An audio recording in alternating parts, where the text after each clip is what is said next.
bata. Okay, so meron po kayo Sunday school na may enjoy po ninyo. So dismiss na po yung mga bata na po. Excited na po sila na po sa kanilang pong pag-aaral. So let's all stand up po. Tayo po ay tumayo lahat at buksan po natin ang ating mga Biblia in the book of Haggai. In the book of Haggai, yun po.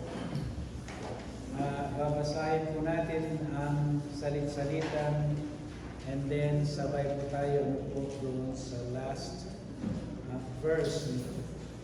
Okay, so Haggai chapter 1. Haggai chapter 1 verses 1 to 5. Okay, so basahin ko po yung una, kayo po yung pangalawa, sabay po tayo in verse 5. Sabi niya in verse 1, in the second year of Darius the king, in the 6th month, in the first day of the month, came the word of the Lord by Haggai the prophet unto Zerubbabel, the son of Shealtiel, governor of Judah, and to Joshua, the son of Josedek, the high priest, saying,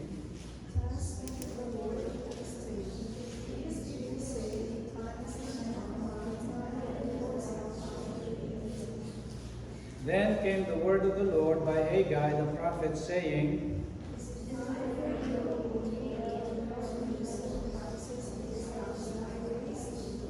Sabay-sabay po tayo sa verse 5 po. Now therefore, thus saith the Lord of hosts, consider your ways. Tayo po yung manalangin.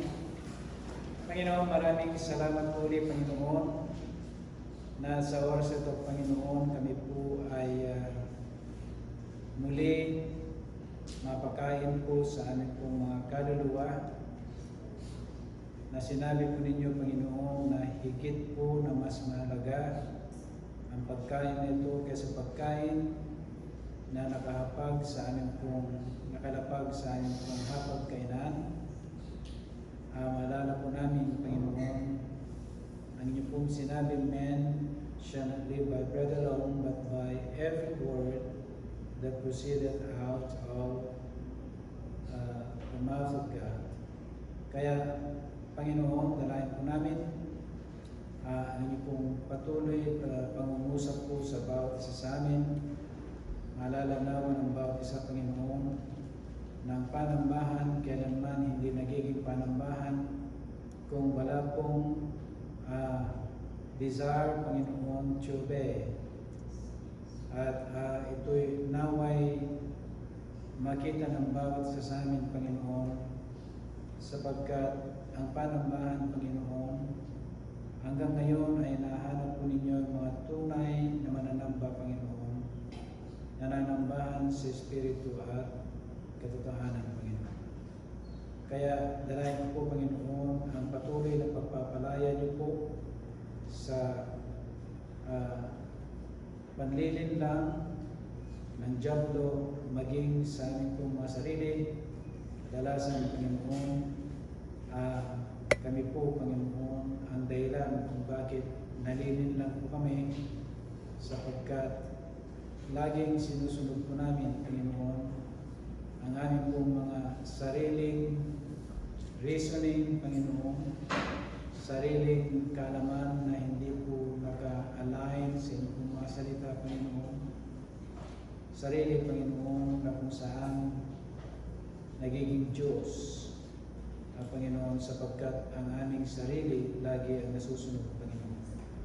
Kaya paunawan niyo po mga bagay nito, Panginoon, sa aming mga buhay, at dalayan ko po ang patuloy na kaliwanagan na nanggagaling lamang sa inyo una sa kaligtasan, Panginoon. Sapagkat wala pong maintindihan ng isang taong hindi po ligtas, Panginoon. At ito po aming dalangin sa matamis na pangalan ng Panginoong Kristo. Amen.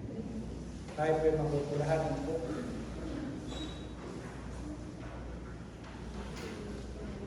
Nasubukan na po ba ninyo na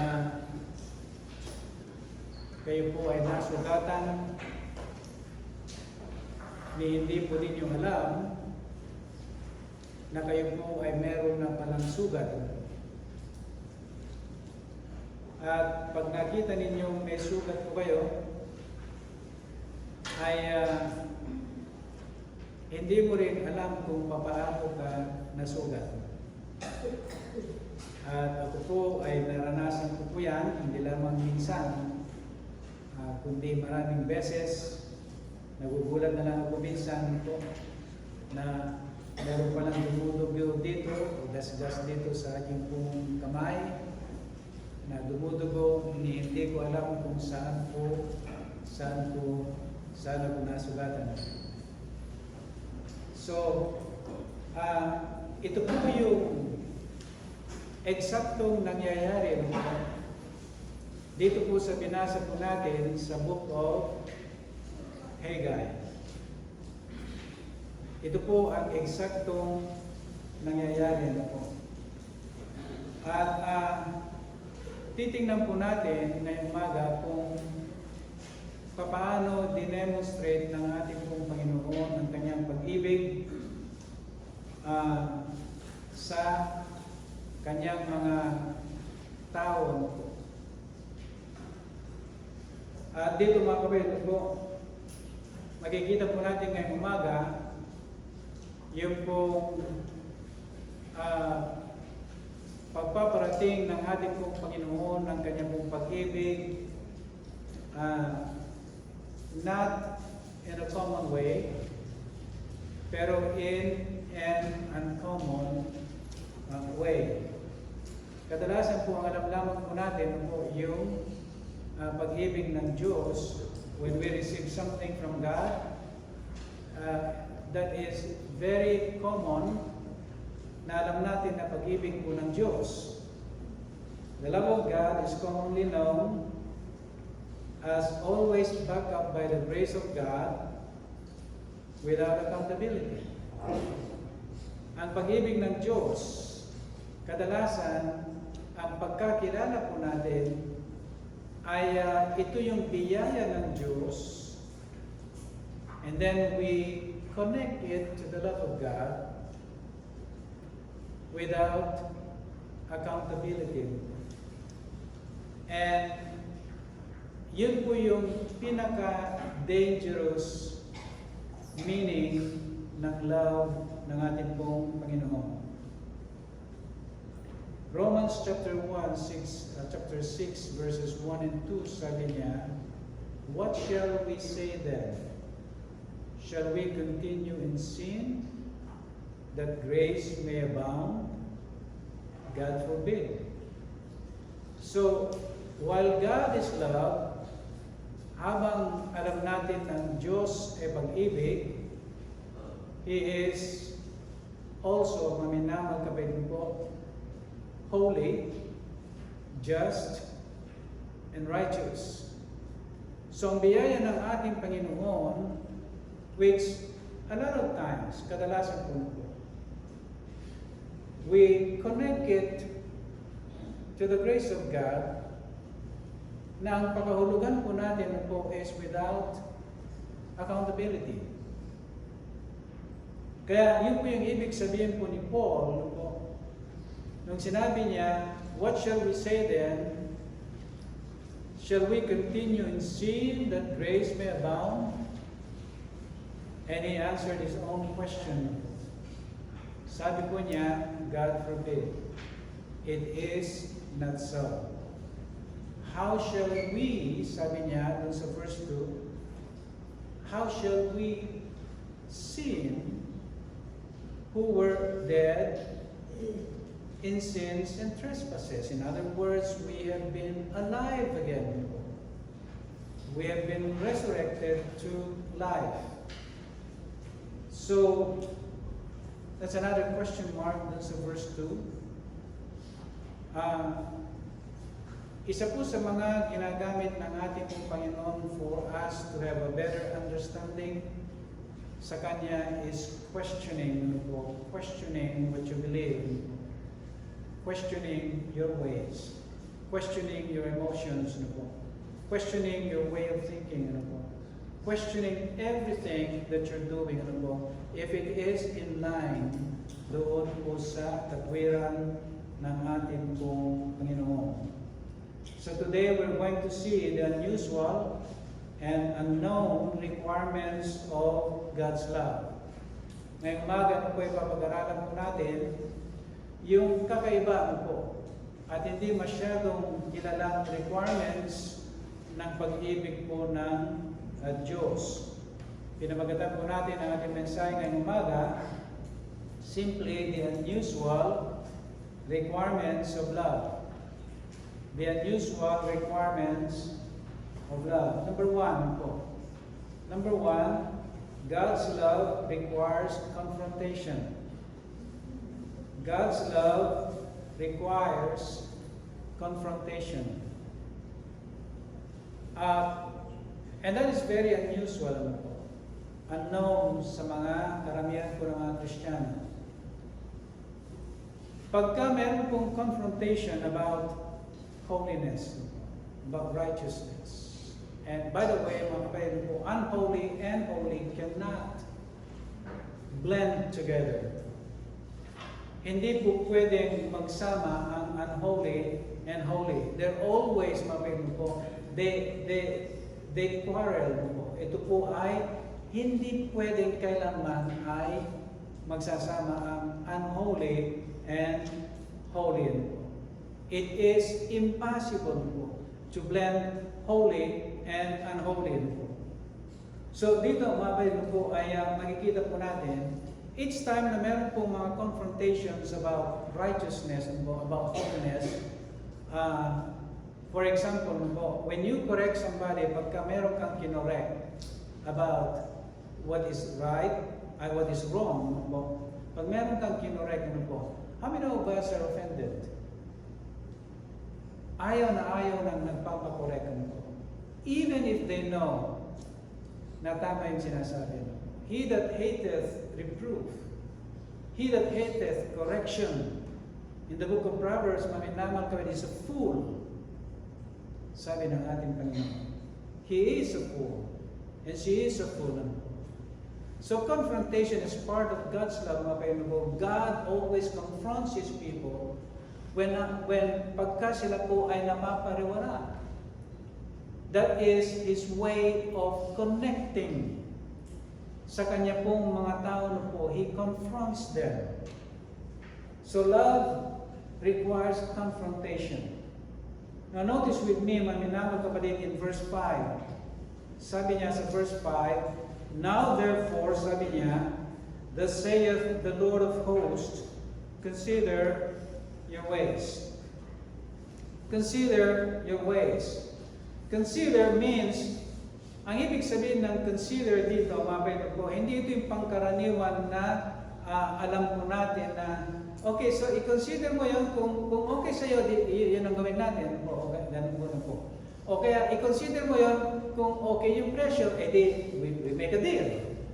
That's not what it means. Hindi po yung ibig sabihin ng consider dito. Consider means to think of, papag-isipan mo yung bagay na yon, or understand fully with regard to taking some action. Yan ang ibig sabihin ng ating Panginoon. Hindi lamang niya titingnan, iisipin po, to understand, maminamang kapit, but to take some action. Yan ang ibig sabihin ng Panginoon dito sa verse 5. Ano po?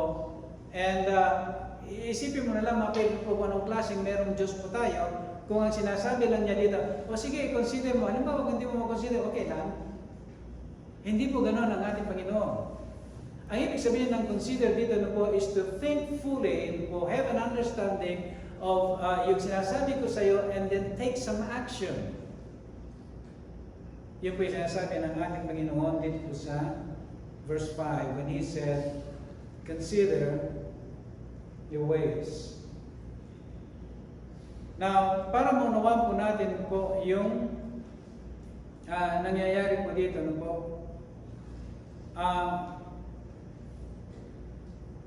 this was 18 years later. Naudlot po yung paggawa doon sa templo. Remember the book of Nehemiah? nung bumalik po yung dalawang grupo po ni Zerubbabel, and then grupo ni Nehemiah, and together po, led by Nehemiah, in the book of Nehemiah po, they built the temple. Yung pong nasira pong broken walls at mga ibang mapang nasira sa Jerusalem. So, King Darius allowed them to go back. So, pinayagan po sila ni King Darius to go back to Jerusalem. At dito ay nagkaroon po sila ng pagkakataon to rebuild not only the temple but also the broken walls ng Jerusalem. Sapagkat ito po ay niluso, sinakop ng mga Babylonians, na kung saan ito po yung kaparaanan ng Diyos upang parusahan ang kanya pong mga anak na patuloy na nagmamatigas sa ating pong Panginoon. So at least 70 years silang nagiging alipin doon po sa Babylon, which is the modern Iraq sa panahon po natin ngayon. At nung bumalik po sila po, alam natin meron po silang mga kaaway po. One of them is Sanballat. Kung maalala po niyo in the book of Nehemiah po, at ito po ay naudlot ng kanilang pong mga gawain. The Persian court, yung Persian court, taga-Persia po si Darius, ito po ay naudlot po, at least for 18 years. 18 years po. Naudlot po yung gawain. Now, kung titingnan po natin, ito po ay understandable o naunawaan po because the cause ng pagkakatigil ng gawain is not because of them but because of the Persian court. Yung korte po ay pinatigil muna yung paggawa po. So kung tutuusin ay hindi po sila dapat sisisihin po. But 18 years po, the zeal and dedication somehow were slowly disappearing. Yung dating zeal nila at yung sigasig po nila upang gawin ang buong nasira sa Jerusalem, especially with the temple. I think they were done with the walls. Now they are in the building of yung templo. Ito po yung naudlutan po. Kaya for 18 years po, and again pwede pong understandable po yung 18 years na hindi po sila gumagawa. So what God cannot understand, mga kapatid po, is that they lost the zeal and dedication doon sa gawain po ng ating pong Panginoon. Kaya yun po ang makikita po natin po. So now, our loving Lord comes to their rescue. Now, ito po mga kapatid po, we have a God, mga kapatid po, that is not a God of condemnation. Never na nagkaroon pa tayo ng Diyos that condemns. Okay, so what I mean by that, paminamal kapatid po, the only time na yung tao ay condemned, not because of God, but because of your rejection. That's the only time po, he that believeth not is condemned already. God was not the cause ng condemnation. The cause is always the one who rejects God. So yun ang ibig kong sabihin, maminaman, I did not come to condemn, but to save. Ang sabi ng ating pong Panginoon Kristo. So if there is condemnation, it is not God who did it. It was the rejection of ng mga tao. So our loving Lord comes to their rescue by confronting them. So this is a rescue mission. This is not condemnation. So in verse 1, in the second year of Darius the king, in the 6th month, in the first day of the month, came the word of the Lord by Haggai the prophet unto Zerubbabel the son of Shealtiel, governor of Judah, and to Joshua the son of Josedek the high priest, saying, Thus speaketh the Lord of hosts, saying, These people say, The time is not come, the time that the Lord's house should be built. Then came the word of the Lord by Haggai the prophet, saying, Is it time for you, O ye, to dwell in your sealed houses, and this house lie waste? Now therefore, thus saith the Lord of hosts, consider your ways. And then look in verse 7. Thus saith the Lord of hosts, consider your ways. That's the second time, That's the second time binanggit ko ng ating pong Panginoon. And then in verse 8, here is the instruction. Ito po yung instruction ng ating Panginoon in verse 8. Go up to the mountain and bring wood and build the house, and I will take pleasure in it, and I will be glorified, saith the Lord. So now you understand, mga po, when God said, consider your ways, hindi po ito yung pangkaraniwan na pangunawa natin na ikukonsider mo ba o hindi. Parang, ito yung mga po, parang meron kang pagpipilian. That is our meaning today po. But God's meaning is this, mga kapatid, when He said, consider your ways, you have no choice. But to go up, sabi niya in verse 8, go up to the mountain and bring wood. In other words po, you have no choice but to build the temple.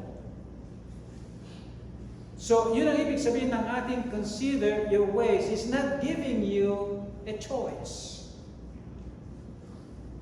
Hindi ka binibigyan ng ating Diyos ng pagpipilian, po. Nang sinabi niyang consider your ways, because in verse 8, sabi niya, go up to the mountain and bring wood and build the house, and I will take pleasure in it. That's what I'm going to be pleased with. Doon ako maluluwalhati if you do that. So you see, although we have freedom, meron tayong kalayaan po na pumili kung ano po yung tama at mali, and yet, God here is telling His people. Sinasabi ng ating Panginoon dito sa kanyang mga tao that you have no choice. But at the same time, maminamal kabayan po, He is not violating yung kanila pong kalayaan to choose between good and evil. But pinaparating lamang ng Diyos that this is what I meant. Sabi niya, obey me. Choose me. In other words. Kaya sabi niya when He said, consider your ways. So here is the confrontation, mga payment po. Pansinin po ninyo, mga payment po, the loving confrontation ng ating pong Panginoon. This is a rescue mission. This is how He demonstrated His love for them. Sabi niya, the first one that He addressed is in verse 2. He addressed what they were saying. In verse 2, thus speaketh the Lord of hosts, saying, these people say. So maminaman po, ang confrontation ng ating pong Panginoon always comes with correction. Because what they were saying was never right. Hindi tama ang kanilang mga sinasabi, So, God addresses yung kanilang sinasabi. If you take a look in verse 2, sabi niya, these people say. Be careful po. Now, sa isang siguro nagkakaedad at nagkakaroon na ng dementia po, o kaya medyo nag-uulyanin na, understandable siguro yung yung medyo makakalimutin na, ano po. Binibiro ko ang aking asawa kanina umaga, ano po. Sabi niya, dahil papalabas na po kami ng gate, sabi niya, huwag ka munang umatras kasi hindi pa nakasara yung gate. Sabi niya, imbes na sabihin niya, ano po, na hindi pa nakabukas. So, that is understandable. Sabi ko sa isip-isip ko kasi may mga ilan na rin po kami, ano po. But to those na very sharp pa ang mga pag-iisip, ano po, be careful what you say.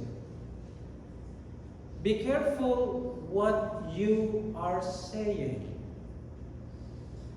Because God comes and corrects you.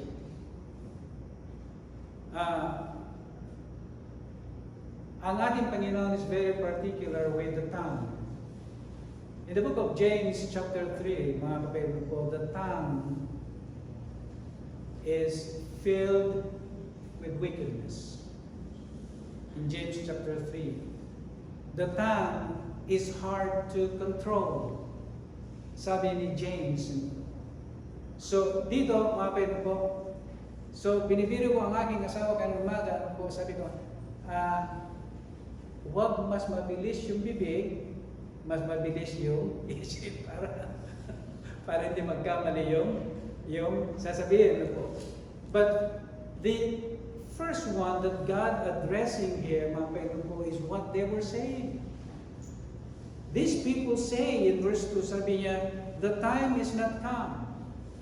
Sabi ko niya rito po, the time that the Lord's house should be built. It is not time for us to be serving God. So dito, maminama ka ba ito po? That's the first confrontation.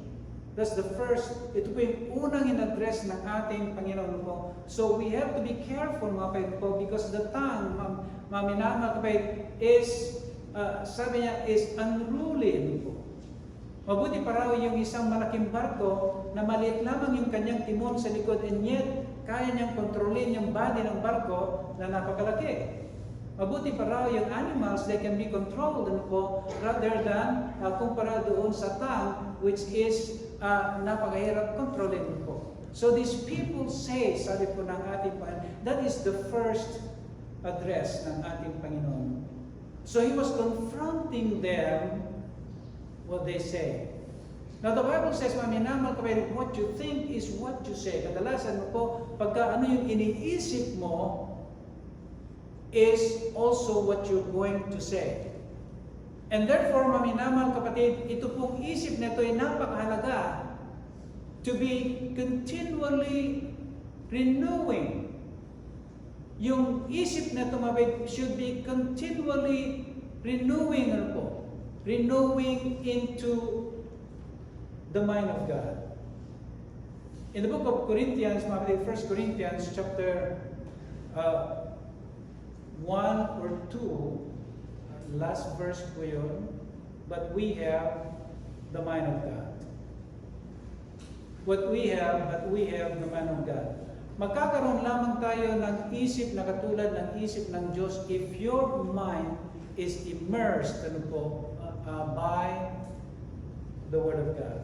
Pagka tayo po, mga kapatid po, ay babad ang ating isip sa salita ng ating Panginoon, or by listening, or by meditating, or by studying or reading the book of God, the Bible, or other spiritual books.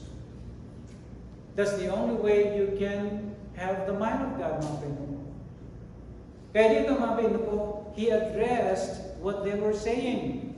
The other one na nakita ko po dito, our Lord addressed how they do with their time. Take a look in verses 2 and 3. Sabi niya, in verse 3, sabi niya, then came the word of the Lord by Haggai the prophet, saying, is it time for you? The first one He addressed was what they were saying. The second was how they were using their time. Kung paano yun nila ginagamit ang kanila pong mga time. Is it time, sabi niya, sa verse 4, O ye to dwell in your sealed houses, and this house lie waste. God Thank God, ano po. Praise the Lord, maminamang gawin po. He always makes, siya po laging nauuna to initiate the rescuing. Every time maminamang kapag na kino-confront ka ng ating Panginoon, whether through preaching like this or reading dito po sa inyo pong mga Biblia, and then a verse or a phrase doon ay prick your heart, o nasugatan yung puso, ganun, or convicted you, God is rescuing you. God is rescuing them from a greater destruction. From a greater destruction. So dito, minamang kabayan po, not only did He address yung kanilang mga sinasabi, but also address how they do with their time. And then the other one, mga kabayan, nakita po dito po, our Lord addressed how focused and occupied were they with secular life. Pansinin po ninyo dito, mga kabayan, sa verse 4 again, to dwell in your sealed houses, and this house or the temple lie waste. So, yung to dwell in your sealed houses, mga kapatid po, is a picture of your secular life. Hindi ito literal po na nandun ka sa loob lang, is your secular life. Ang ibig sabihin po nito, your secular life, to dwell in your sealed houses. So that's the other one na in-address ng ating Panginoon. And then, look with me in verses 5 and 8. Sabi niya, now, this is part of the confrontation, mga Panginoon po. Love requires confrontation.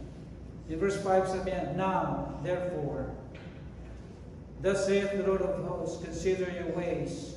In verse 8, go up to the mountain and bring wood and build a house, and will take pleasure in it, and I will be glorified, saith the Lord. So dito ang minamahal kabayan po, is not just exposing, hindi lamang niya ine-expose ang kanilang pong mga hindi tamang ginagawa, but also He was instructing them how to overcome that. Ganun po ang ating Diyos. How to overcome that. Now, how to overcome that? Look at the word maninamang kabayan po. You cannot overcome something, hindi mo pwedeng mapagtagumpayan ng isang bagay by delaying. What does it say in verse 5? Now, hindi mo mapapagtagumpayan ang isang bagay na hindi sang-ayon sa Diyos if you don't do it now. If you keep delaying it, pagkapatuloy mong dinidelay ang mga bagay-bagay na dapat mong gawin sa ating Panginoon, you can never overcome it. The time of God is always now, not later, not tomorrow. Kaya dito, mga kapatid ko, a lot of times I heard that maybe later. Madalas po natin marinig yun. They continue to be blind. Our blindness, mga kapatid po, is self-creation. Madalas, ang ating mga kabulagan po is self-creation. Tayo rin gumagawa ng ating mga hindi makita because we have our own understanding, which God says, lean not unto thine own understanding. That's the warning of God. Lean not unto thine own understanding.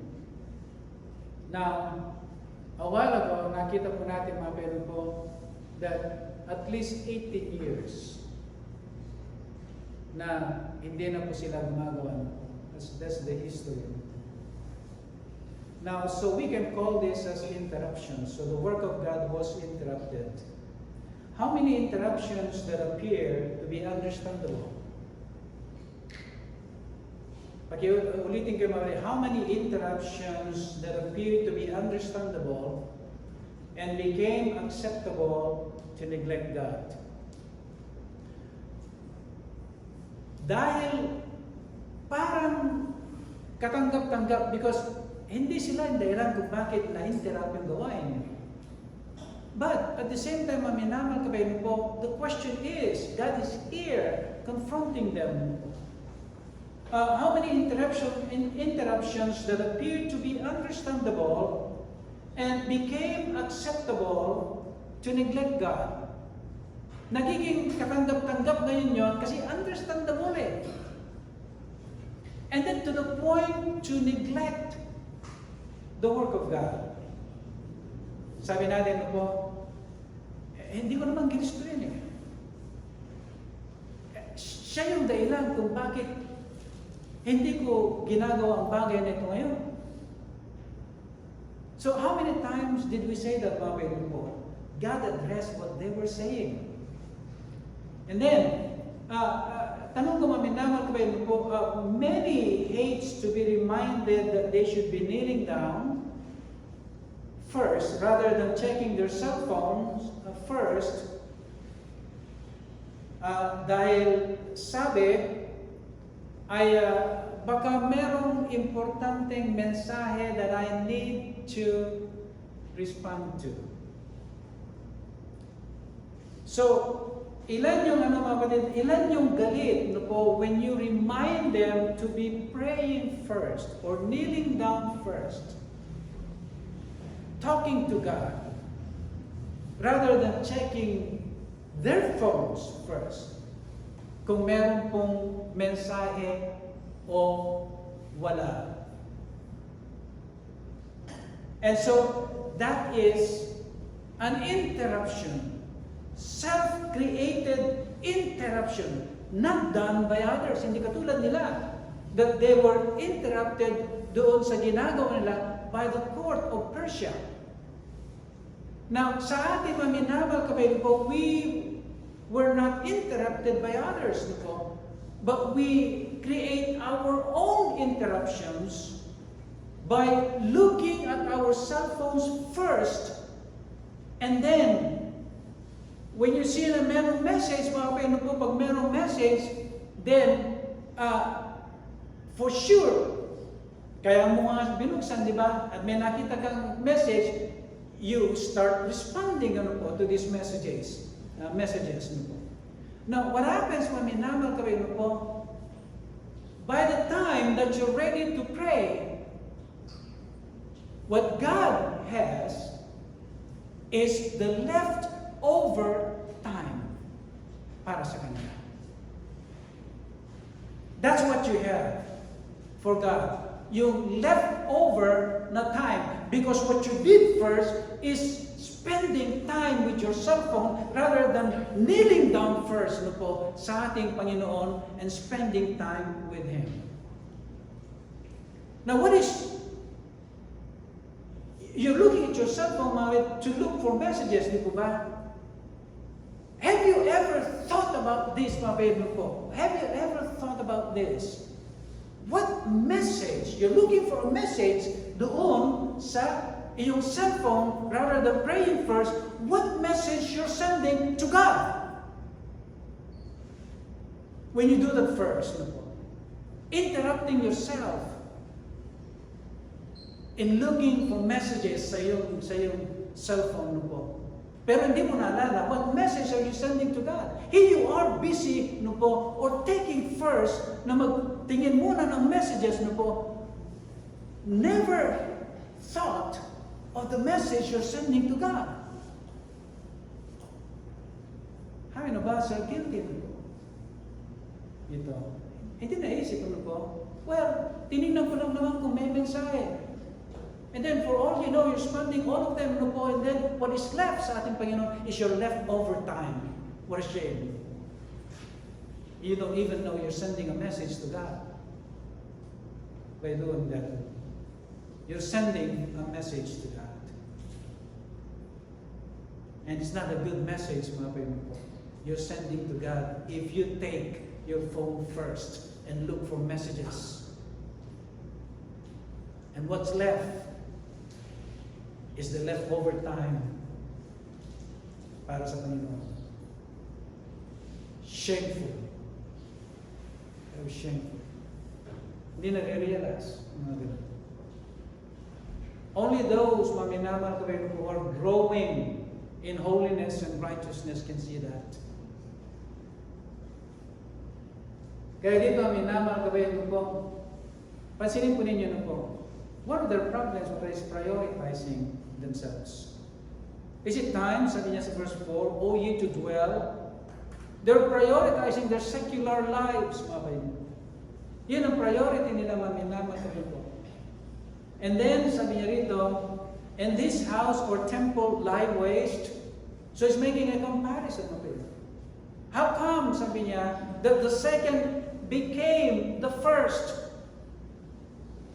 When the first should be the first. The first, mga minamahal kabayan, a lot of times, mga kabayan po, we live our lives in reverse.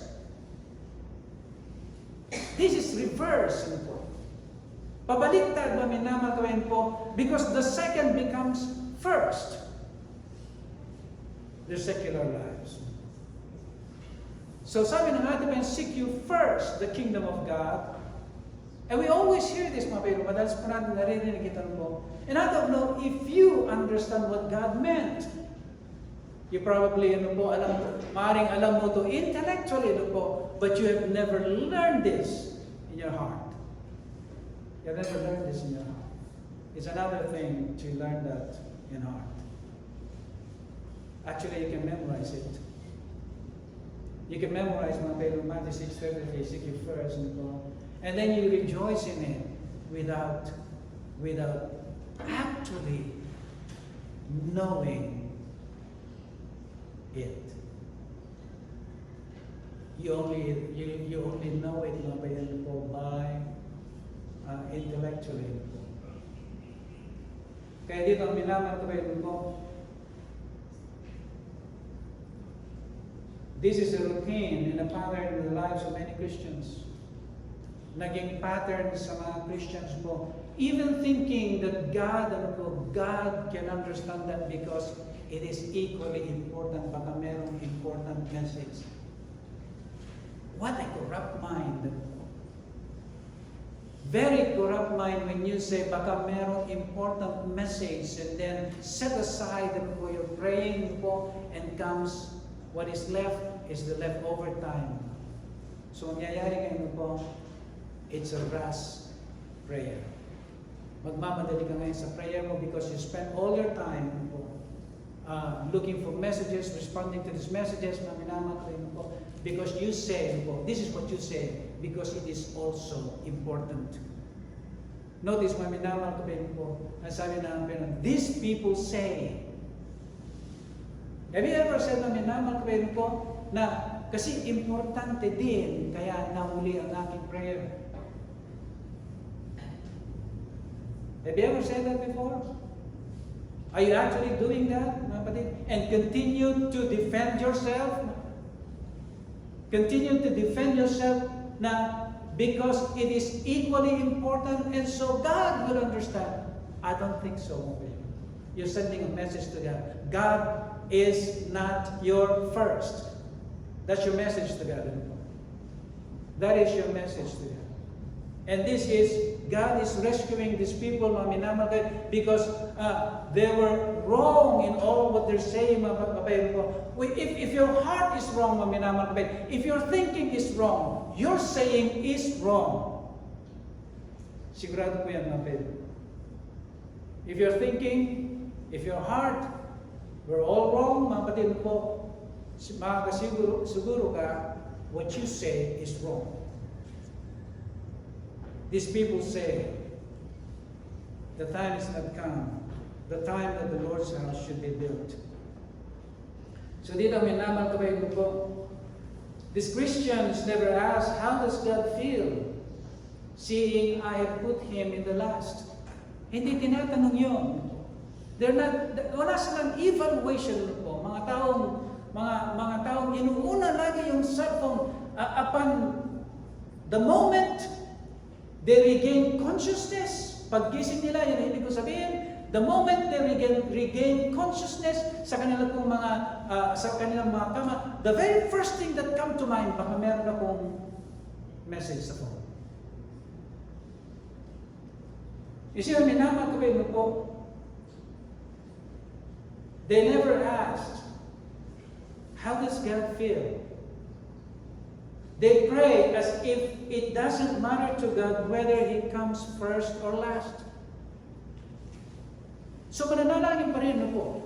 Yung Kristiyano, yung mananalangin pa rin siya, thinking that siya ay acceptable sa ating Panginoon because after all, baka may importanteng message.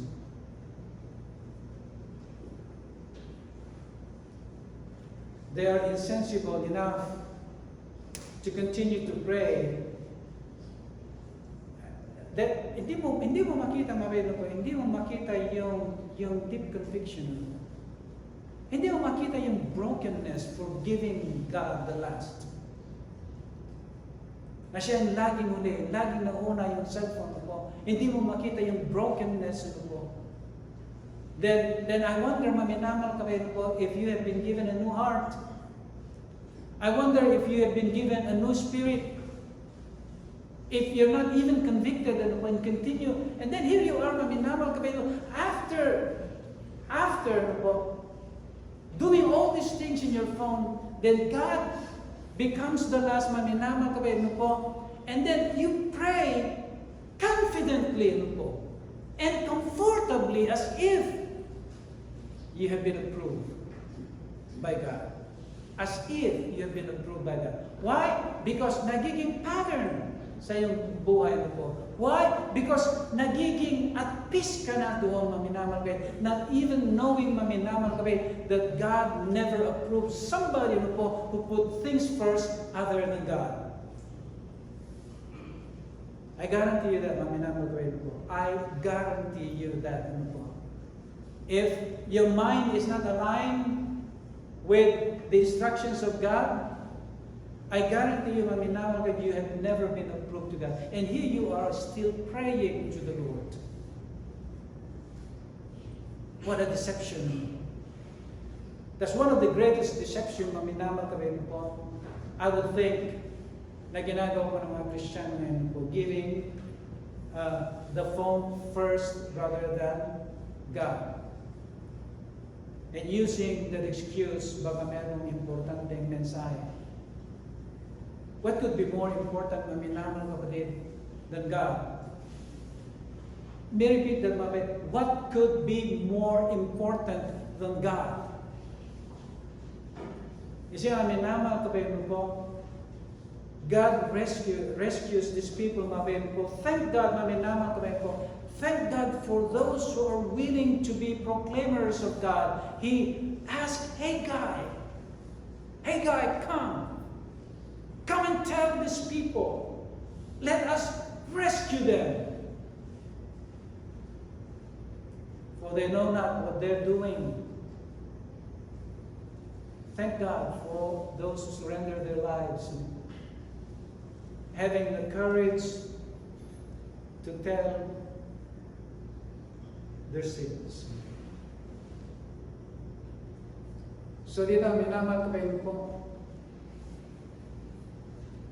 They become so comfortable with these self-created interruptions. Hindi ito interruption ng ibang tao. It is your own interruption.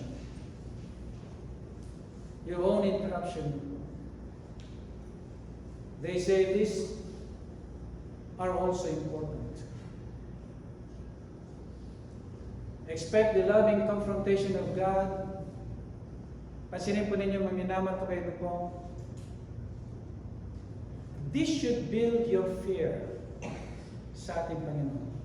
Dapat ito yung mag-build ng fear sa ating mga Panginoon po. Fear is the beginning of wisdom. Fear is the beginning of knowledge. This should build your fear.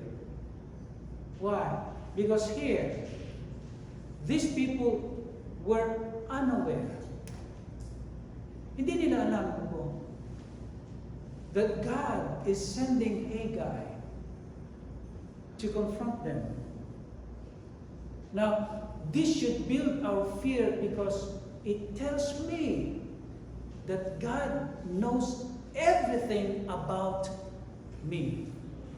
It tells me that God everything about my words. It tells me everything, that God knows everything about my heart, the emptiness of my heart, the wickedness, the corruption of my mind. He knows everything. And knowing that, maminamal kabayan po, the omniscience, the Almighty God, and the omnipresent ng ating Panginoon should build our fear in Him. I'm talking about holy fear. I'm talking about your holy fear is making Him your greatest treasure. Your holy fear is God becomes your highest good, the highest treasure sa iyong buhay, so that no matter what conditions, anumang conditions, circumstansya o sitwasyon naroon ka, He's still your highest treasure. He's still your highest good. Yan ang ibig sabihin ng fear is the beginning of wisdom. Fear is the beginning of knowledge. Not fear na parang takot ka sa isang mamamatay tao. So isip namin na mga kapatid po. Dito amin na mga kapatid. Is it time for you? Verse 4. Change that you to me. Is it time for me to be checking my phone first? Rather than kneeling down before God? Is it time for me, whatever that is, change that you to me? Is it time for me? God will use that if you do it. Kung gagawin mo yung change that you to me. Is it time for me? Whatever that is, then God will enlighten you. God will enlighten you. Because these people were enlightened nung sinabi ng ating Panginoon, is it time for you? Now the second one I would like us to see, love requires not only confrontation, but love requires accountability. Look with me, mga kapatid, in chapter 1, verse 6. Love requires accountability. You have so much and bring in little. You eat, but you have not enough. You drink, but you are not filled with drink. You clothe you, but there is none warm. And he that earneth wages to put it into a bag with holes. In verse 9, you looked for much, and lo, it came too little. And when you brought it home, I did blow upon it. Why? Said the Lord of hosts. Because of mine house that is waste, and you run every man unto his own house. Therefore, the heaven over you is stayed from dew, and the earth is stayed from her fruit. And I called for a drought upon the land, and upon all, upon the mountains, and upon the corn, and upon the new wine, and upon the oil, and upon which the ground bringeth forth, and upon men, and upon cattle, and upon all the labor of the hands.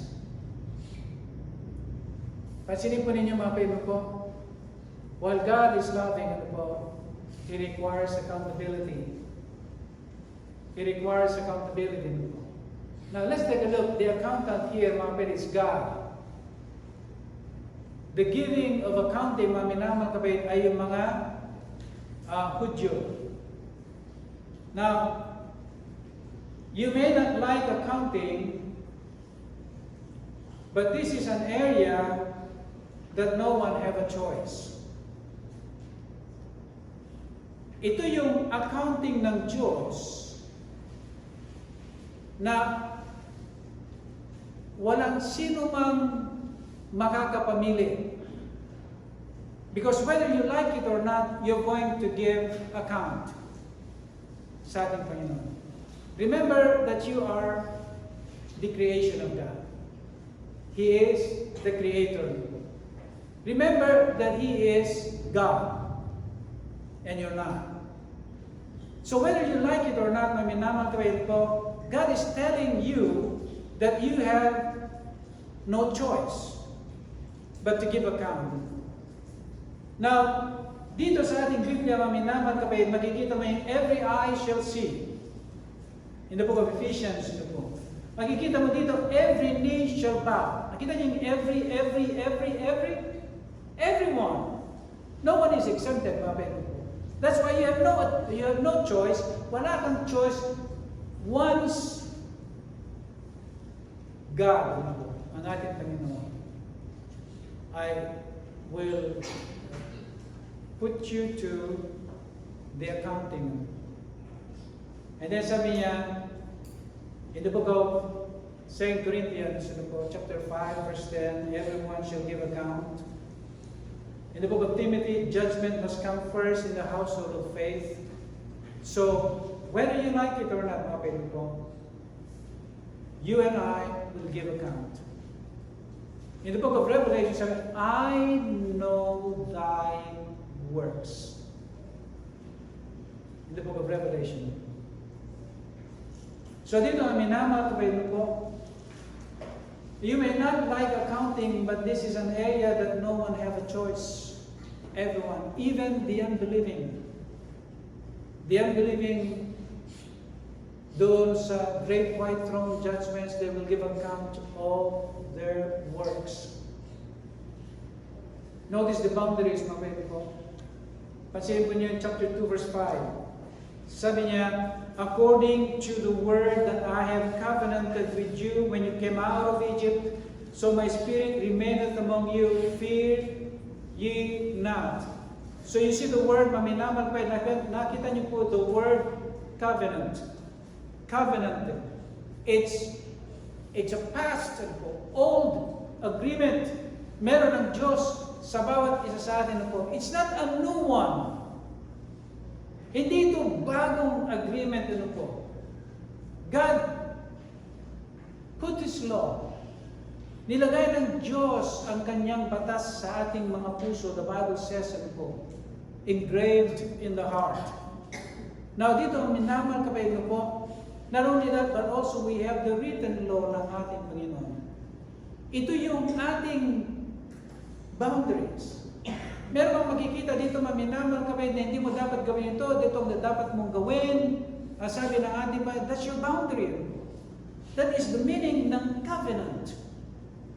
Meaning, to remind you, maminamal kapatid, na hindi meron kang mga dapat gawin at hindi mo dapat gawin. So He was reminding them, maminamal kapatid, in verse 5, sabi niya, according to the word that I covenanted with you when you came out of Egypt. That's an old covenant to me.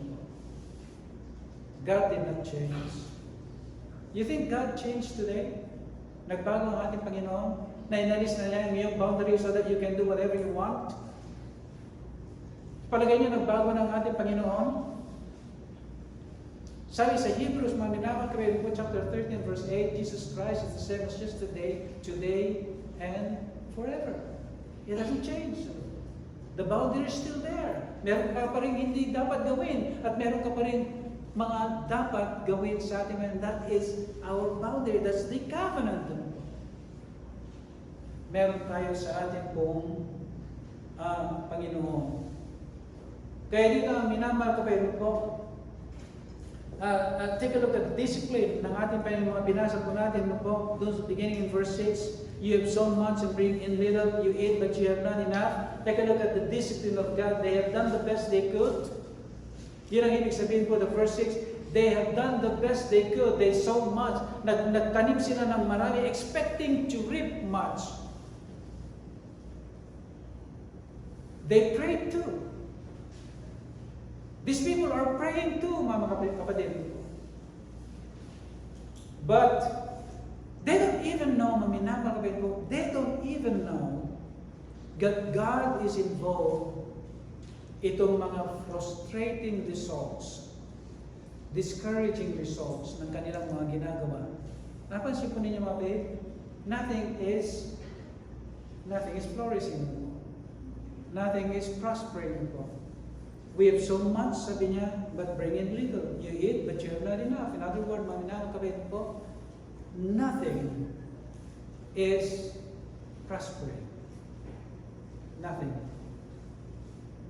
Ang alam lang nila, maminahal kapatid po, this is siguro kulang ito sa pataba, o kaya kulang na baka we did not do our best, yung gano'n po. But dito, minamakwento po, they have done their best they could, pray that God will bless it for a great harvest, but brought in little. This is something that is impossible for them to see. Nakita nila lahat yun, mga friend. Nakita nila na nagtanim sila ng marami, konti ang ani. Nakita nila, maminamal kamay po, sa verse 11, lahat yun, mga friend po, the entire na pinagmumulan ng kanilang mga pangangailangan, lahat yun ay apektado, maminamal kapatid. They saw the difference, kapatid po. They saw the difference. Now, the problem, maminamal kapatid po, the problem is they cannot see who's causing it. And I'm afraid, maminamal kapatid, ako'y natatakot that it is happening sa mga Christians, because sometimes I hear, well, alam mo kasi, kaya nangyari yun kasi ganito, kung sana ganito ang ginawa ko, God is totally disconnected.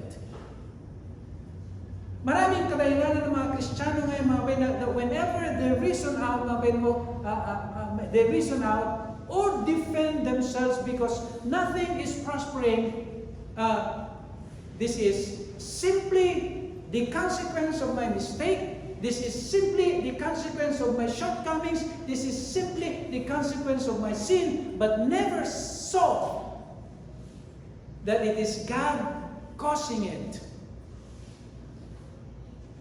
You see, minaman ka ba yun po? Or we say, well, hereditary, yung ang aking karamdaman, gano'n. Maybe true, and that could be true, mga kapatid. I'm not, hindi ko dinidiscount yung mga kapatid, but for you to be reasoning and disconnected po sa ating Panginoon, this is exactly what they do not know. They saw the difference, but they never saw that God is the reason why nangyayari yung mga bagay na yan. Mga bagay na ito. Ano sabi niya mga kapatid? Dito, I call for a drought upon the land, in verse 11. Many Christians are living, mga kapatid, disconnected sa ating Panginoon. When God is always involved sa lahat ng mga nangyayari sa ating mga Panginoon, begin to ask, Lord, I know you are involved. I know, Panginoon, bago pa man ako pinanganak, alam mo na lahat ang mangyayari sa aking buhay. Alam mo na lahat ang mga mangyayari sa aking buhay. Now, Lord, ito dapat mga kapatid ko. Now, are we trying to change God's mind kung alam na niya lahat? No, but it is necessary. It is necessary. I would like to repeat that, mga kapatid ko. Huwag kayo magkakamali. Since alam na lahat ng ating Panginoon, mga kapatid po, ang mangyayari sa iyong buhay, does that mean that when you pray, you're trying to change God's mind? No, maminamang kapatid. But God told us, mga kapatid, to pray, to seek after Him, mga kapatid po. Because it is necessary. Not only, baka iniisip mo lang ay yung mga negative results ng iyong buhay, but also the blessings that He promised. You see, don't be one-sided, mga kapatid ko. Pag sinabi mo, alam na lahat ng Panginoon ang mangyayari sa iyong buhay, don't just think of the negative side. Think also of the many blessings that He promised sa atin. Alam na niya mangyayari sa buhay mo. But it is necessary for us to be praying to Him. But it is necessary for us to be faithful. But it is necessary for us, mga minamahal kapatid, to be seeking after Him. I hope you understand. Medyo malalim itong mga sinasabi ko sa inyo mga kaibigan ko. But I hope you understand mga kaibigan ko. Why would God command you to pray if it is not necessary?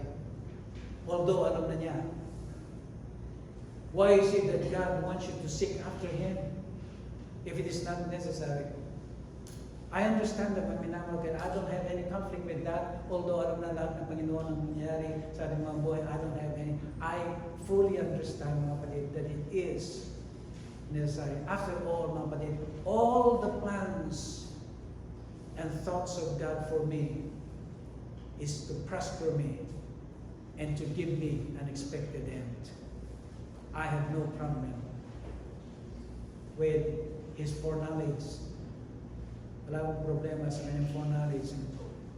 Wala akong problema sa kanyang election. Wala akong problema sa kanyang predestination, my baby. Because for I know the thoughts and plans that I have for you. All that God wants in my life is for my own good.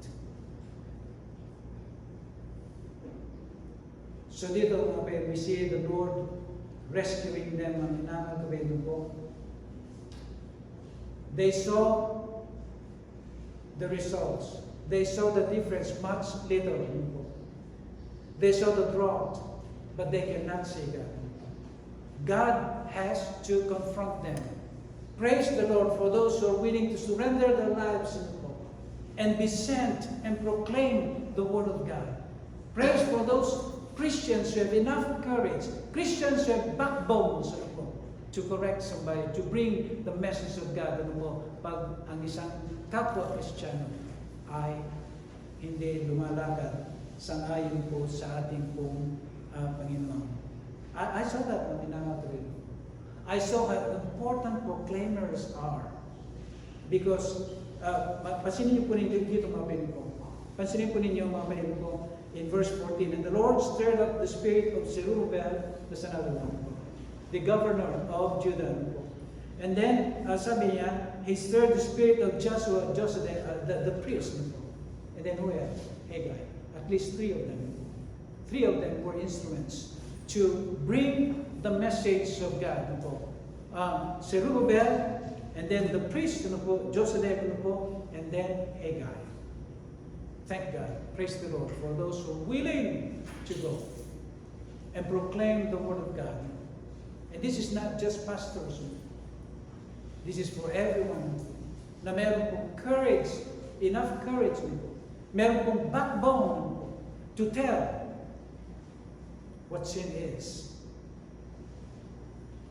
Kasi ang amin naman kabayan po, these people work hard, but there wasn't just enough in verse 6. They were sad to see the results, but too insensible. Too blind to see who's causing it. Harder punishments could not open their eyes. Pansinin po niyo mga baby po. In verse 11 is a harder punishment. Napansin po ninyo, compared in verse 6, that's harder punishment. But ang nakita ko dito mga baby po, harder punishments could not open the eyes of these people. But when God sent Haggai through Zerubbabel and then Josedek, there was brokenness. There was brokenness. Pansinin po ninyo, maminamal kapatid, in verse 12, sabi niya, then Zerubbabel, the son of Shealtiel, and Joshua, the son of Josedek, the high priest, with all the remnant of the people, obeyed the voice of the Lord their God. So those, maminamal kapatid, yung mga judgments sa kanilang mga kasalanan, yung mga harder punishments po nila, could not open their eyes. Only when God sent Haggai, there was brokenness. You see the power of God's word? Nakita po niyo gano'ng kapangyarihan mga kapatid. How many Christians may minamahal kawin? Kahit na sa dami ng pinagdadaanan niya ay hindi matinag. But there are some Christians, when they heard the word of God, they were broken. The Bible says that the Word of God is likened unto a hammer. Ikinumpara siya sa hammer. The Bible says, mga kapatid, that the Word of God ay kinumpara sa isang tabak may dalawang talim. So what do you think of that, mga kapatid? Very powerful. Powerful than punishments. Because when Haggai told Zerubbabel and the priests to say this to these people, they obeyed. There was brokenness. I trust my minamahal people. There are more Christians that were hardened in their hearts through punishments. But praise God, some, when they heard the word of God, like these people, they were broken. Elijah was one of them, mga kapatid. And then yung strong wind, there was the storm, mga kapatid.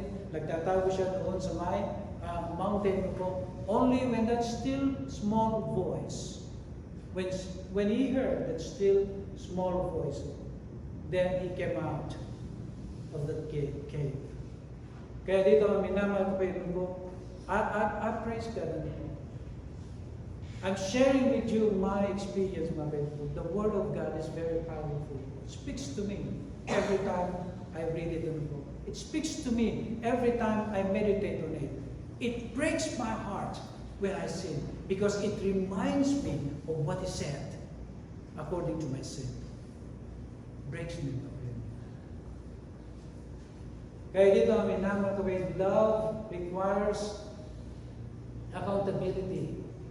And I want you to know, my minamahal kapatid po, that even greater punishments cannot open the eyes sometimes. Only the Word of God. Only the Word of God. Now dito, minamahal kapatid po, judgments of sins are designed to open the eye of understanding. Yung mga judgments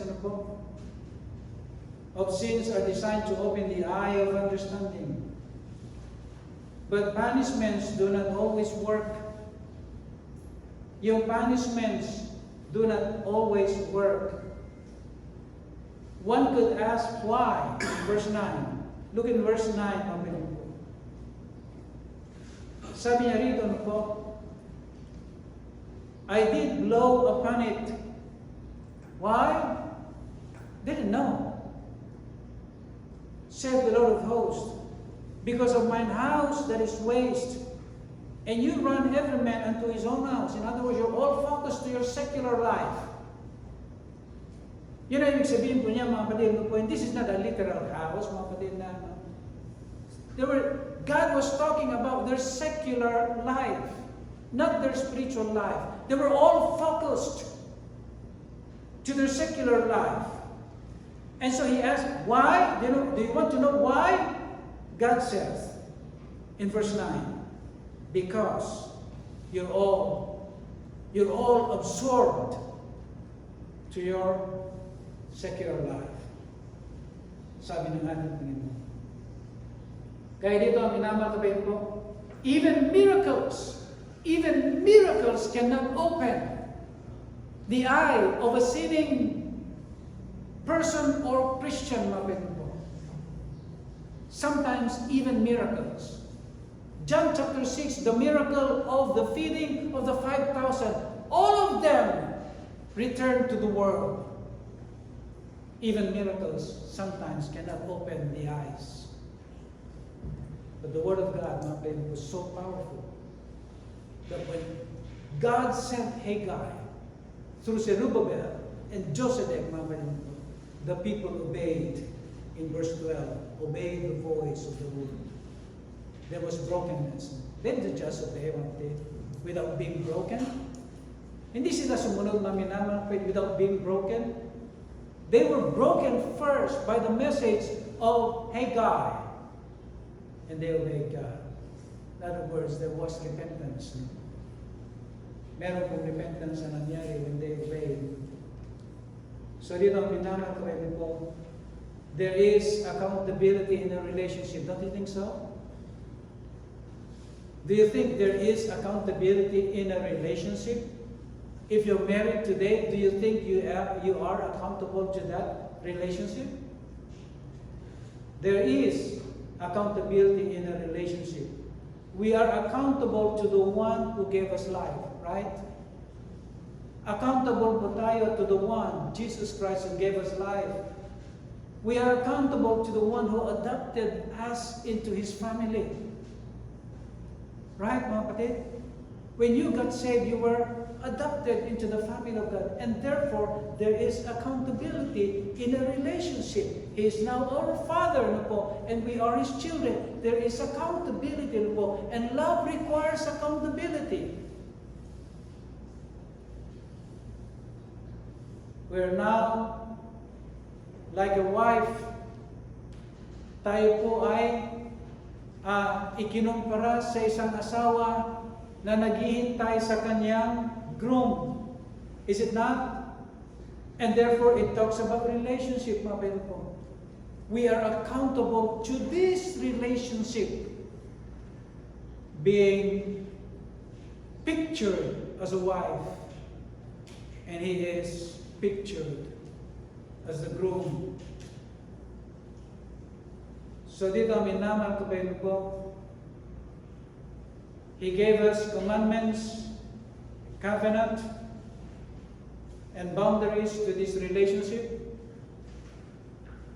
Alam ba ninyo, mga kapatid, that this relationship has boundaries, covenant, commandments, to ensure faithfulness to this relationship. Accountability. But our great lover won't give this relationship. Give up. Hindi i-give up ng ating Panginoon itong relationship na meron po tayo sa Kanya. He does something. He punishes us of our unfaithfulness. We suffer not because we are being tried, not because we are being tried, but because we are sinning. Kadalasan po, sabi natin, sinusubukan ako ng pagsubok ng Panginoon. No, mga kapatid po, you have to evaluate whether kung yan ba ay pagsubok o consequence ng kasalanan. We always use trial, not so. So dito, minamahal kapatid po, we suffer not because we are being tried but punished for our sins.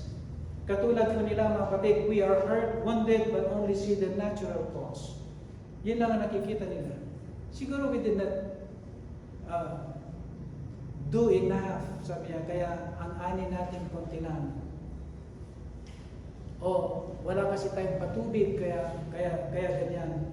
So, we always, mga kapatid po, yung pagrarason po natin is always natural.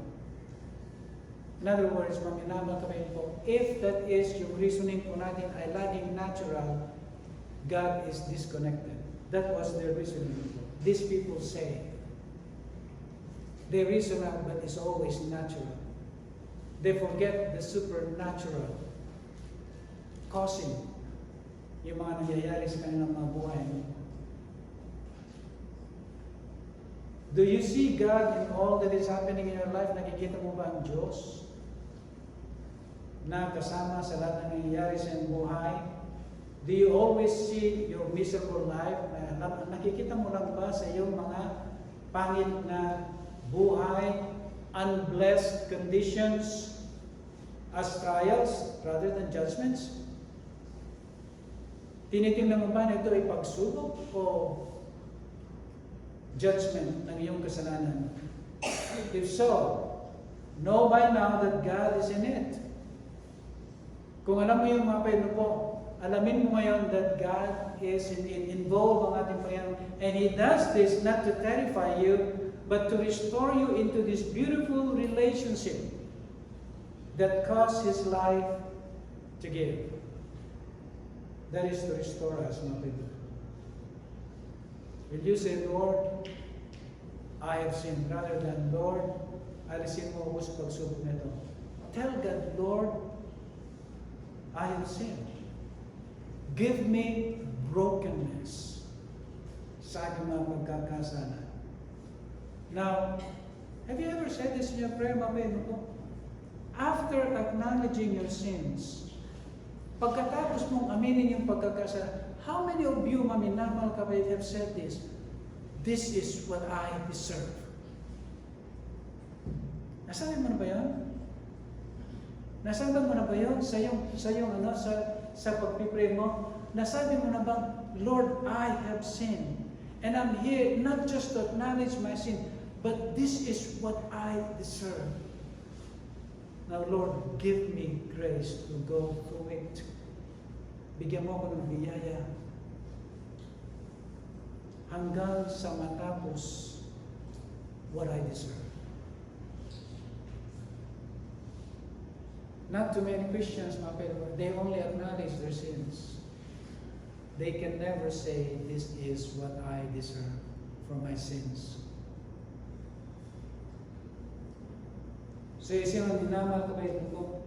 third one, and quickly, love requires obedience. Love requires obedience.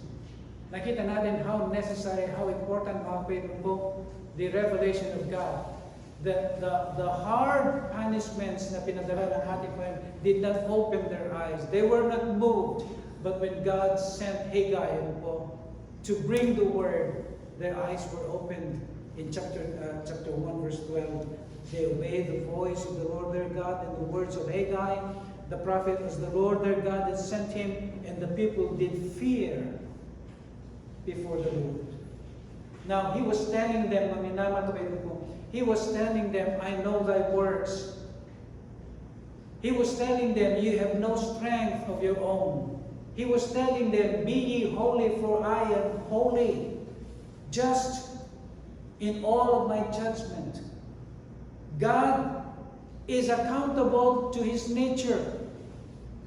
I want you to understand that, mga kapatid, God is accountable to His nature. God is not accountable to anybody. But God is accountable to His own nature.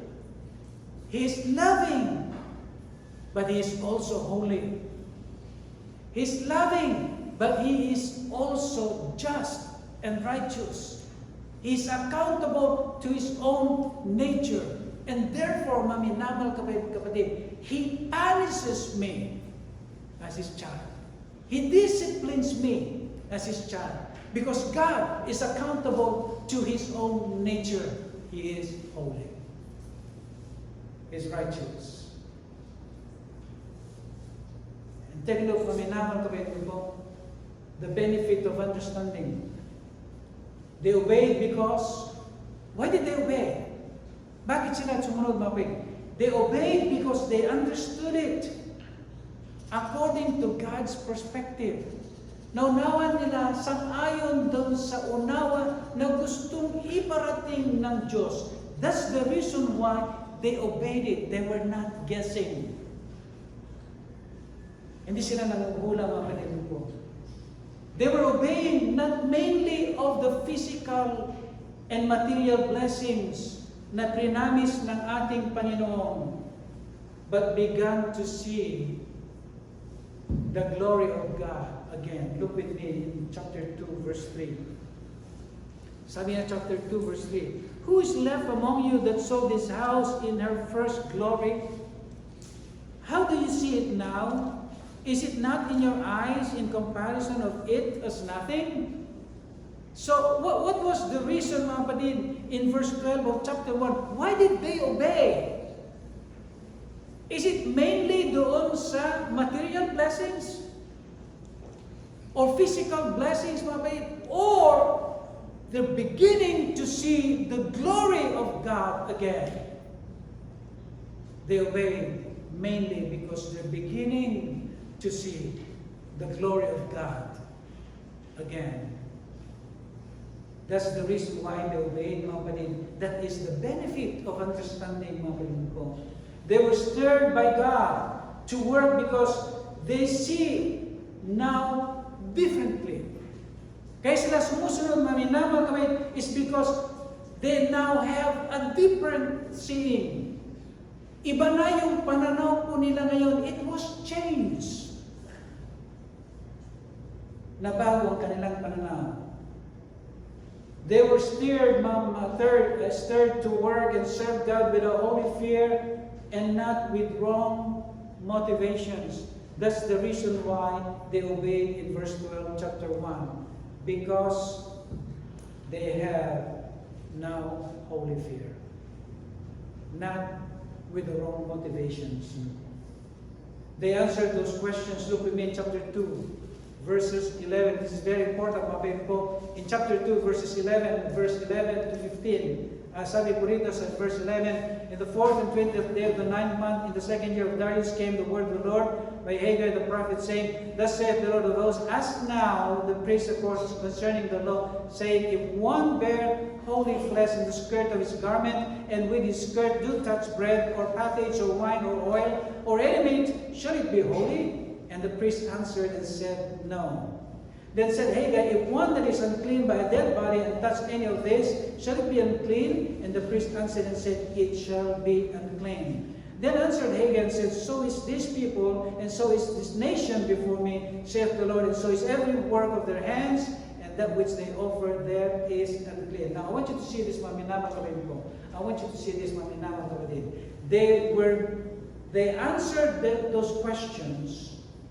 Sinagot nila yung mga questions na with the right answers because they know now God. Tamang kanilang sagot, and the reason why tamang kanilang sagot, mga paino po, is because they now know God. Not about God, po, but they now know God. Ang kanilang mga answers were all right. Correct answers, mga paino po. They were not answering those questions with memorized right answers. How many of you naman kapit pag tinanong ka na po, okay, so alam mo ba yung kaligtasan, alam mo, namatay pa ng Kristo, alam mo na pag nung tinanggap mo siya bilang isang Diyos at pagligtas, alam mo na ikaw naging anak, alam niya lahat siya mga kapatid po. But they were not answering those questions just to be correct. Naintindihan niyo mga kapatid? They were not answering those questions just to be correct or memorize answers. Ano po? Or academically. But they answered those questions, mga kapatid, rightly. Because sa kaibituran ng kanilang puso, they now know who God is. I have seen many Christians give right answers, mga kapatid, just to be correct. Memorize answers. But they don't really know God. You know why? How did I know that? Because they know the answers, but at the same time, they don't want to obey God. Imagine, they know the answers. They have the right answers, mga people. These people were answering correct answers, but not just to be correct. But they gave right answers because they know God. They obey. Today, you can ask a lot of Christians. They give the right answers. But at the same time, they don't want to obey God. These are people who have memorized answers. These are people who just want to be correct, but not necessarily know God. They're different. They answered those questions correctly and obeyed God. So dito, mga minamahal kapatid ko, they were promised in verse 19, chapter 2, verse 19, is the seed yet in the barn? Sabi ng Panginoon, yeah. As yet the vine and the fig tree and the pomegranate and the olive tree have not brought forth. From this day, I'll bless you. From this day, I'll bless you. They were answering spiritual discernment. Now, I want you to see this, maninamal kayo. In verse 18, consider now from this day. Consider now. That is to take action, not just to consider. Consider now from this day. I want you to notice this, my baby. And upward. and upward, not downward. When you consider God, not downward, but upward. You see, ang minamahal ko ito po, verse 5 sabi niya, consider, now therefore, the saith the Lord of hosts, consider your ways. Love requires confrontation, accountability, and love requires obedience. Father Almighty, again, thank you. Thank you, Lord, for your corrections. Dahil ang iyong mga corrections sa aming Panginoon, you are rescuing us. Lord, help us not to give your rescuing